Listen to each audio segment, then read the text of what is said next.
ایک تابعی بزرگ تھے حضرت ابو عبد الرحمن فروغ صاحب تاریخ بغداد نے لکھا ہے، وہ جہاد پہ چلے گئے، 30,000 دینار اپنی بیوی کو جاتے دفعہ دے گئے، کہنے لگے لو پاس رکھ لو، اور بیٹا بھی ماں کی گود میں ہی تھا، کچھ نے لکھا پیدا ہو چکے تھے، کچھ کا کہنا ہے کہ ان کے جانے کے 1-2 ماہ بعد بیٹے کی ولادت ہوئی، اور بیٹے کا نام کیا ہے؟ ربیعہ بن ابو عبد الرحمن، اور یہ بیٹے وہ ہیں جو حضرت امام مالک جیسے لوگوں کے استاد ہیں، حضرت حسن بصری جیسے لوگوں نے ان سے پڑھا، خود جہاد پہ چلے گئے۔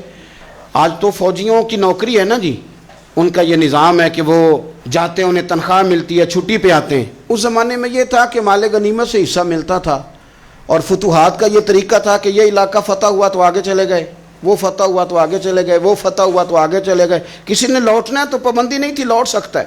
کچھ لوگ جہاد میں ہی رہتے تھے۔ حضرت ابو عبد الرحمن فروغ 27 سال جہاد میں رہے، 27 سال۔ یہاں تو خاوند باہر ہو تو بہت ساری عورتیں کہہ دیتی ہیں کہ تیرے ابے نے تو صرف پیسے کمائے ہیں، مصیبتیں تو ساری میں نے دیکھی ہیں۔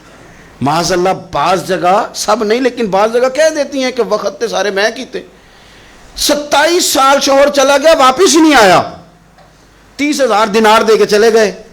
27 سال کے بعد خیال آیا گھر کا، اب بیٹا محدث بن گیا، عالم بن گیا، اور کمال یہ کہ رہتے کہاں تھے؟ حضور کے مدینے میں، مدینہ النبی میں، مدینہ منورہ میں صلی اللہ تعالی علیہ وسلم۔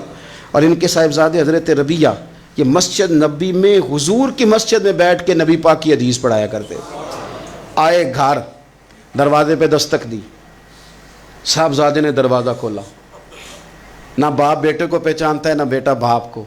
جناب ابو عبد الرحمن اندر داخل ہونے لگے تو صاحبزادے نے کہا بوڑھے میاں میرے گھر میں بغیر اجازت کے کیوں داخل ہو رہے ہیں؟ تو وہ کہنے لگے تو بتا، تو نے میرے گھر پہ قبضہ کیوں کر رکھا ہے؟ اب جب بات زیادہ بڑھ گئی تو دونوں جانب سے لوگ جمع ہو گئے، شور اٹھا تو اندر سے والدہ نے سنا، پردہ سرکا کے دیکھا کہ میرے شوہر آ گئے 27 سال کے بعد، 27 سال کے بعد۔ آپ اپنے صاحبزادے سے کہنے لگی بیٹا ان کو اندر آنے جو، تمہارے والد ہیں۔ بڑا روئے باپ بیٹا، بڑا روئے۔ ماں اور بیٹے کی محبت کا بھی اندازہ نہیں، پر قرآن پاک پڑھے نا تو 2 مثالیں باپ اور بیٹے کے پیار کی بھی ملتی ہیں۔ ایک حضرت یعقوب علیہ السلام کا جناب یوسف سے پیار، اور ایک حضرت ابراہیم کا حضرت اسماعیل سے پیار، اور جناب اسماعیل کی جناب ابراہیم کی فرما برداری کی مثال۔ اس کا بھی جواب کوئی نہیں۔ باپ اتنا رو رہے ہیں اور بیٹے کی یاد میں، اس کا بھی اندازہ کوئی نہیں کر سکتا۔ باپ بیٹا مل کے بڑا روئے۔ عصر کی نماز کا وقت ہو گیا، حضرت ربیعہ جو محدث ہیں وہ وضو کر کے مسجد شریف چلے گئے۔ یہ ابھی چونکہ سفر سے آئے تھے، انہوں نے کھانا وانا کھایا، تھوڑی دیر بیت گئی تو یہ نہیں پوچھا پیچھے حال کیا رہا، پوچھتے ہیں اپنی بیوی سے میرے 30,000 دینار کہاں ہیں؟ تو اہلیہ کہنے لگی مسجد جائیں نا، حضور کی مسجد میں عصر پڑھ کے آئیں، پھر میں بتاتی ہوں پیسے کہاں ہیں۔ حضرت ربیعہ نے امامہ باندھا، جبہ پہنا، حضور کی مسجد میں بیٹھے اور حدیث پاک کا درس دے رہے ہیں۔ سامنے حضرت حسن بصری جیسے، امام مالک جیسے لوگ بیٹھے ہیں۔ حضرت ابو عبد الرحمن فروغ جو ان کے والد تھے، عصر کی نماز پڑھ کے نا تو پوچھتے ہیں ایک شخص سے، یہ کون ہے نوجوان کالی داڑھی والا، عمر زیادہ نہیں پر کس طرح شوق سے حضور کا دین بیان کر رہا ہے، کون ہے؟ تو بتانے والے نے کہا کہ حضور ایک نا ابو عبد الرحمن نام کے بزرگ ہیں، وہ 27 سال سے جہاد میں گئے ہوئے، یہ ان کا بیٹا ہے۔ یہ سنا کہ میرا پتر اتنا بڑا عالم، چھم چھم آنسو بہے، داڑھی بھر گئی آنسو، حضور کی مسجد میں تشکر کے آنسو، خوب روئے، خوب روئے۔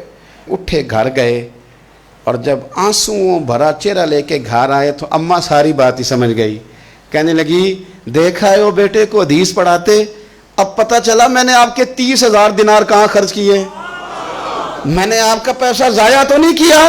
تو حضرت ابو عبد الرحمن فروغ فرمانے لگے رب تجھے صلہ دے اور میری طرف سے بھی دے، تو نے تو کمال کر دیا ہے۔ حدیث تیرا بیٹا پڑھا رہا تھا اور قد میرا اونچا ہوتا جا رہا تھا، سبق تیرا بیٹا دے رہا تھا اور یوں لگ رہا تھا کہ درجے میرے بلند ہو رہے ہیں۔ تو ماؤں نے کمال کیا، انقلاب کیا، بیٹیوں نے، بہنوں نے دین کے لیے ہمیشہ اپنا کردار پیش کیا ہے۔